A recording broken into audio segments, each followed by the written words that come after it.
অনেকে বলে হুজুর আমি তো নামাজ ছাড়ি না, হুজুর আমার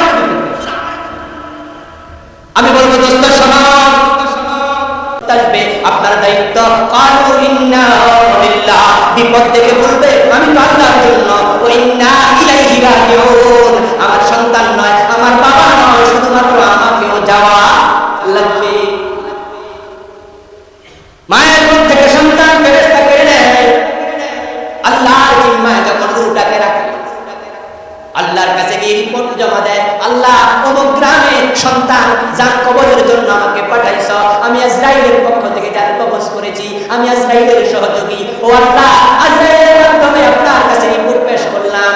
রিপোর্ট পাওয়ার পরে আল্লাহ তাআলা জিজ্ঞাসা করেন, আকাবাতুম ওয়ালাদা আব্দি আকাবাতুম সামরাতা ফুআদিহি, ও আমার ফেরেশতা আমার বান্দার কলিজার ধন তুমি কেড়ে নিয়ে আসছো। প্রশ্ন করে কে? একটু জোরে বলেন, প্রশ্ন করে কে?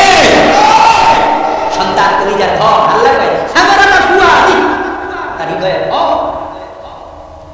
ও আমার ফেরেশতা আমার সন্তান আমার বান্দার সন্তান কেড়ে আনছিস, তার কলিজার টুকরাটা কেড়ে নিয়ে আসছিস তার কোল থেকে। ফেরেশতা তখন বলে, হ্যাঁ খোদা এটা তো আপনার অর্ডার।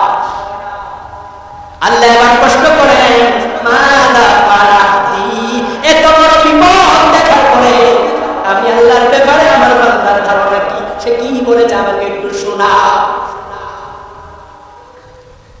ফেরেশতা বলে, হালাকা ওয়াস্তারজা, ও আল্লাহ সন্তানের মৃত্যুর খবর শুনেছে বাবা, গাজীপুর বাজারে ব্যবসা করে বাড়ি থেকে মোবাইলে জানানো হলো তোমার ছেলেটা পানিতে ডুবে মারা গেছে, তাই না? অ্যাক্সিডেন্ট করে মারা গেছে। মায়ের কোন সন্তান চলে যাচ্ছে, মা নিজের চোখে দেখছে কিভাবে তার নিঃশ্বাস উঠতেছে নামতেছে, হঠাৎ করে চলে গেছে।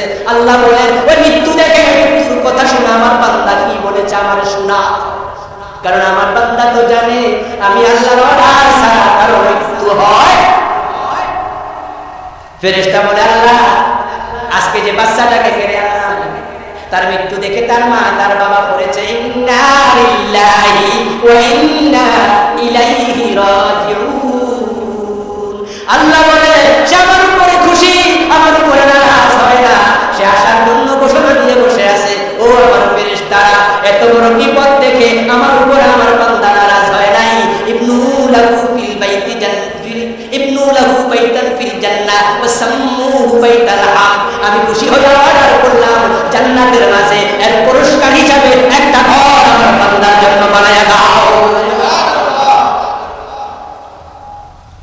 বিপদ আসবে